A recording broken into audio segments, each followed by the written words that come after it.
Hi everybody, this is Grandmaster Levan Aroshidze, and finally I got some time to say a few words about the World Championship match, in chess of course, between Magnus Carlsen and Sergey Karjakin. In first 7 games we had 7 draws, so it was a little bit boring. It was easy to see that there is a huge pressure on both players. They are a bit scared of each other. Magnus was trying to win the game thanks to the opponent's mistakes in a very safe mode, and actually he had twice very good chances to um, succeed in this, but unfortunately for him, he could not convert a huge advantage into the full point. And finally, today in game number 8, which has finished just a few minutes ago, Karjakin won with the black pieces. So I guess match will become now even more dramatic, more tension, more pressure, more nervous games, and I hope last part of this match will be really very a lot of fun to watch. I will try to make some analysis of the game number 8 for tomorrow, but now I just wanted to say a few words about quite strange game that we have seen yesterday between these players. So let's go.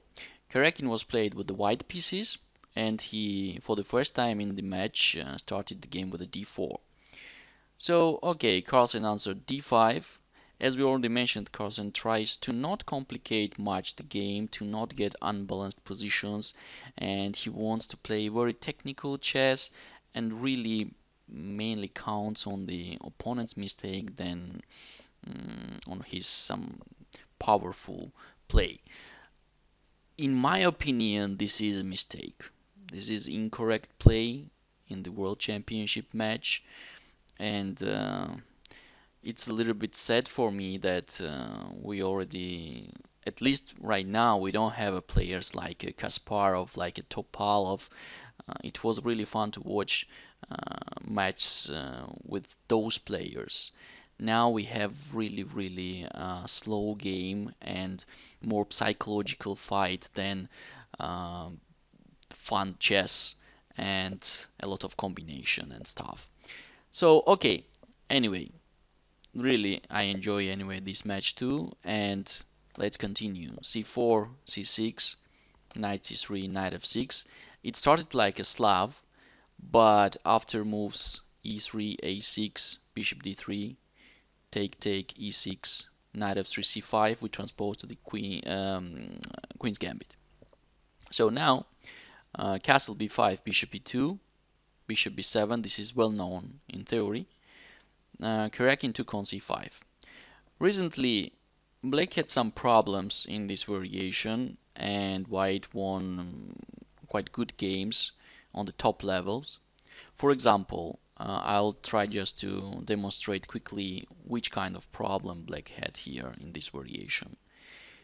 Queen d1. This was played in the game against between Wang Yu against Wan Hao. So Rook d1, Bishop c5. At the first look, seems like everything is fine for Black, but now White has a very strong maneuver. Knight goes to d2. And suddenly this knight will appear to the b3, attacking this bishop and also trying to enter on a5 and make b7 bishop's life quite uncomfortable. Also, we have to mention that pawn a6, b5 are more weakness than strengths on the queen side, and White plans to play very soon a4 and destroy this pawn chain, creating there some weak squares or weak pawn to attack later. For example, weak pawn could appear if Black will exchange here, and pawn a6 really will be a problem, at least serious headache for Black. So this very strong maneuver creates serious problem for Black. For instance, bishop e7, knight b3, knight c6, and now very, very famous positional trick, positional plan, f3 with idea of e4. White wants to create a blocking pawn structure which will just cut off from the play knight f6 and bishop b7, because those minor pieces will be just attacking pawn e4, which is protected with another pawn, so it really makes no sense, and they are becoming very passive. So this is a very good technique that will be nice to remember and always use in our games when we have a chance for doing that. Of course, at the same time, White tries to develop bishop comfortably on e3 and looking forward for some knight c5 jumps too. So castle e4, rook c8, bishop e3, and now White's advantage there just is obvious. Black tried probably to stop knight c5 by playing knight a5, knight e5, but now we have knight a5, bishop c6, f4, and as Black's position is already critical, he needs to sacrifice the pawn.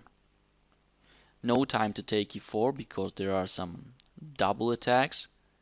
So after rook b8, e5, knight e4, take, and b3, White has just an extra pawn, and he was able to win the game Wang Yu against Wan Hao in 2016. Another continuation that Black also could try is bishop takes e5, but now it's really uncomfortable that king will stay in the center. Yeah, we are in the end game, maybe that's not a huge problem, but still it stops coordination between the rooks, and Black needs to waste some time to bring the king onto safe position and again connect his rooks and bring them into the game. So White again plays knight d2 with the same idea. So knight d7, knight b3, and now Black needs to choose, or he gives up the bishop, and pair of bishops here will give clear edge to White. At least, I mean, it will be only play for the two possible results. And if Black goes bishop b6, then we continue with our plan of destroying this pawn chain. b4, and now very important intermediate move a5, bishop c7, knight a4. So White finally destroyed this pawn chain. He was able to put his knights on a comfortable positions, and still with the king on d8, I believe that Black is just worse in this position. Maybe he has some chances to equalize, but computer analysis shows that still it's quite pleasant to play with White here. Okay, so let's go back to the game Karjakin Carlsen, and here Karjakin prepared a novelty. Well, okay, this is not a novelty, but old move, knight c6. This move already was played in 2006, and Carlsen repeats it. So he lets White to exchange the queens, but then he will take it with the rook, so castle will be lost, and probably he will get some extra tempos comparing to the other lines that we were looking at. So Karjakin now, after some thinkings, reacted really very badly. He went for knight d2 anyway, but already without queen exchange and without any logical, any possible prospects to enter with the knight on a5 and disturb opponent with the weakness of those squares, I don't really like this maneuver. This is just simply a weak move. What he had to do? He has two possible continuations here.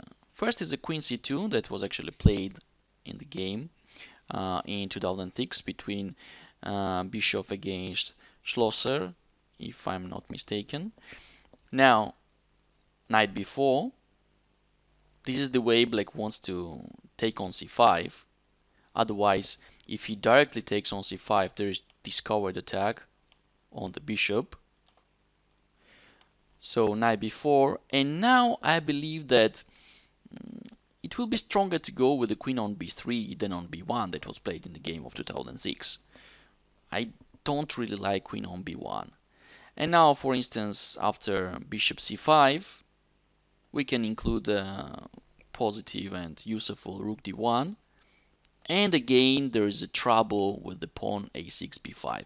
So it's like the Ruy Lopez line when there also white always tries to push a4 on the later stage and prove that this a6, b5 moves just created weaknesses in the black's pawn chain.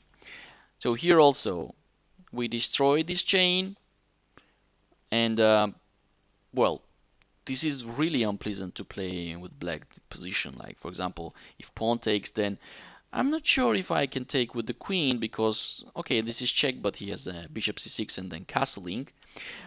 Oops, sorry. But for example, after pawn takes, knight takes, I'm attacking black bishop, and this is really nasty. Leaving white the pair of bishops will guarantee again the long-term initiative, long-term advantage, and yeah, this is definitely not what Magnus wanted to play with black. So I don't know what was his idea. I just wanted to mention that queen c2, knight b4, and queen b3 is still quite interesting option for white, at least much better than knight e2. Okay, well, I also wanted to mention that maybe knight c6 is possible, as queen is not on c2. Black again wants to take on c5. But here also, let's say rook d1, queen b8, bishop d2, bishop c5, rook c1. Again, we want to make some discover attacks here. Still, white has some initiative. Okay. Also, really deserves a lot of attention here, and probably it was a critical moment. Instead of knight d2, white could exchange the queens and start destroying this pawn chain. Okay, after first look it seems like, but how it's possible? Like if you play a4, then black will answer just b4, and this knight doesn't have a good squares, and on the next move black's going to take on c5. So it seems like a4 was a serious mistake. But little tactical trick comes to help the white here, and we have knight b5 option.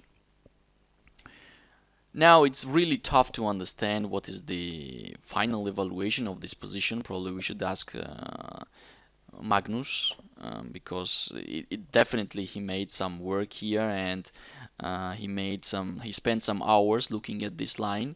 So I don't pretend to make a final evaluation. However, it's clear that white also in this line maintains some initiative and some kind of edge. For example, pawn takes, and now as those pawns are really very strong, really very strong, black needs to give back the material, like bishop takes c5, pawn takes, bishop takes. If he would already has done the castle, maybe black will be okay, but as we have some development advantage, we can use it by playing rook a5, bishop d6, knight d4. Every time, on every move, we create new threat, and at least we're gonna take one of black's bishop and enjoy the advantage of our pair of bishops. Together with the weakness of the pawn b4, I believe white keeps better chances here. Also, there are some alternatives. For example, let's say knight e4. Probably this is the craziest move that black could play here instead of taking knight b5. And knight c7 check, king d7, knight takes a6, and suddenly this knight has some troubles here. However, okay, we can pin knight c6 now. We already have two pawns for that knight that possibly we will lose, and white just keeps attacking here. Okay, rook a6, obviously, this is the only logical answer now. If we would take that rook, let's take it, and bishop takes. I don't really like now white's position because black's minor pieces are very active and white's initiative just disappeared. So this is not what would make white happy here. Probably knight e5 should be played after rook a6. So we don't need to go for the material gains. We just continue increasing our pressure. So king c7, and again, instead of taking that rook on a6, we take on f7. This is already third pawn for the piece. And also here we ignore that rook because we prefer to keep active pieces. So bishop d3, knight g5. So this is a crazy position. Okay, I believe white is pressuring, and I would really enjoy to see how opponents would deal with these problems during the game. But unfortunately, Karjakin didn't find these principal lines, and he just gave up all kind of advantage that he could have in the opening. Okay, now let's go back to the game and to the weak move knight d2 that Karjakin played here. Bishop takes c5, knight d4, knight d4, knight d4, bishop e7. So obviously black now doesn't have any problems. He even has slight edge in the development, so he has even, well, maybe symbolic advantage here. So b3. Okay, not very good move. Also, this is like white is losing a time. I would more vote for bishop d2 and somehow quickly bring the pieces into the game. Knight b4. Very strong answer by the Magnus. He tries to play concrete chess and creates problem for the knight instead of making like mechanical castle here. That would be weaker. Bishop f3. And now suddenly, let's say Magnus takes one step. Very strong move knight b4. And now, like, he goes for the extreme safe mode and just castles. So it's really tough to explain now for me as you know so top level player like Magnus, and he he he plays like blitz game, and he did not goes enough deep into the positional ideas. So it's really strange. He had very strong continuation here, f5, and this would create really serious problem for the Karjakin. For instance, knight d6 check, queen d6, bishop takes b7, and rook a7. The problem is that after queen exchange, I want to play bishop f6, and after rook b1, black just takes the pawn, and we enjoy winning of the material. Maybe only chance is a3 to keep the material, but let's say queen takes, rook takes, anyway bishop f6, rook b1, take, take. So probably this is the position like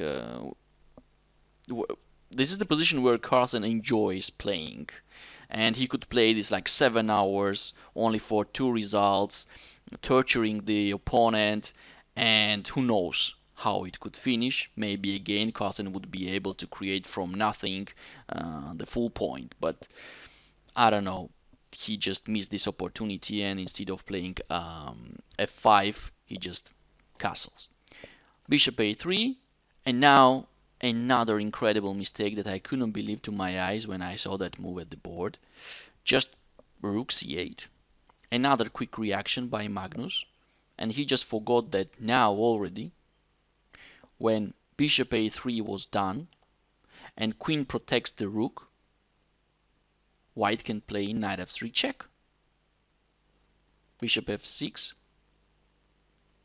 bishop takes b7, and rook is protected on a1. I mean, there is a contact, so black doesn't win a material here, and suddenly everything is hanging. So this was a really tough and hard position now for black. Psychologically, it's very hard that you had advantage and suddenly you made two mistakes and you have worse position and now have to defend yourself. But Magnus now deals very well with the problems and correctly equalizes. He took bishop takes a1, bishop takes b4, and now there was a two different ways for black. First, let's exchange the queens.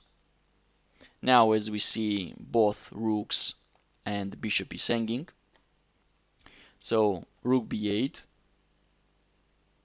bishop takes the rook b7, bishop b4. We created threat of checkmate and want to hit the bishop. So this is the only move. And let's say just simple rook c1. Again, I want to give a checkmate, and at the same time, I want to enter on c6.